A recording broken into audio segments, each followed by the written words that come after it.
Leisure and hospitality accounts for 39% of jobs lost to pandemic.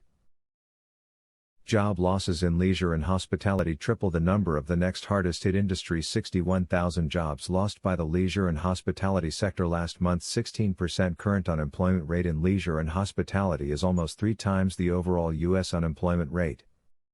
Almost 4 in 10 of all the U.S. jobs lost since February of last year are in the leisure and hospitality industry, according to analysis of the latest Department of Labor National Jobs Report, triple the number of the next hardest hit industry. The meager 49,000 jobs created by the U.S. economy in January were viewed by economists as a disappointment and a major sign of lingering COVID-19 pandemic-related stress in labor markets. But according to analysis created for the U.S. Travel Association by the research firm Tourism Economics, the real underlying story is the 61,000 jobs lost by the leisure and hospitality sector last month. The U.S. would have gained 110,000 jobs overall without the decline in leisure and hospitality jobs. It's the second month in a row that the leisure and hospitality sector lost jobs despite overall U.S. employment gains. Other numbers underscore the particularly dire situation of leisure and hospitality compared to the rest of the U.S. jobs economy. The 23% of leisure and hospitality jobs lost since February 2020 is nearly double the industry, with the next worst job loss rate mining and logging, 12%. Leisure and hospitality's 39% share of all U.S. unemployment is 3 times that of the industry, with the second biggest share government, 13%. The 16% current unemployment rate in leisure and hospitality is almost 3 times the overall U.S. unemployment rate, 6%. The math is pretty easy. The U.S. economy won't get back on track until the leisure and hospitality sector is back on track, and that's going to take aggressive policy actions, said U.S. Travel Association President and CEO Roger Dow.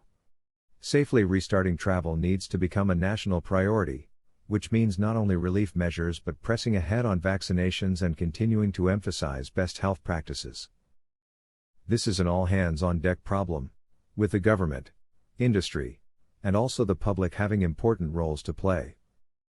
U.S. Travel has engaged Congress and the Biden administration with relief priorities to help accelerate the onset of a travel recovery. Extend and enhance the Paycheck Protection Program to provide a third draw for businesses that continue to face difficulties due to COVID-19.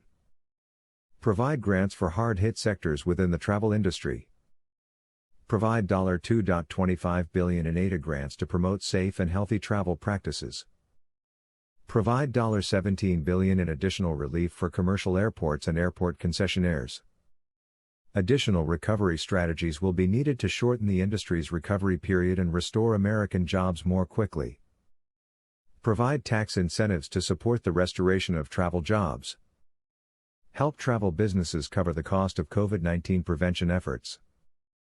Vaccinations offer a glimmer of hope, Dow noted, but the rollout has been slow. The travel industry, and the millions of workers who rely on this industry, will continue to need support until travel restrictions are lifted and Americans' confidence in travel returns, he said.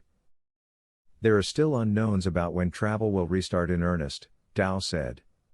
What is fully known is that the pandemic's effect on travel is continuing to cause devastating economic and employment harm, and the only way to correct that is through aggressive action.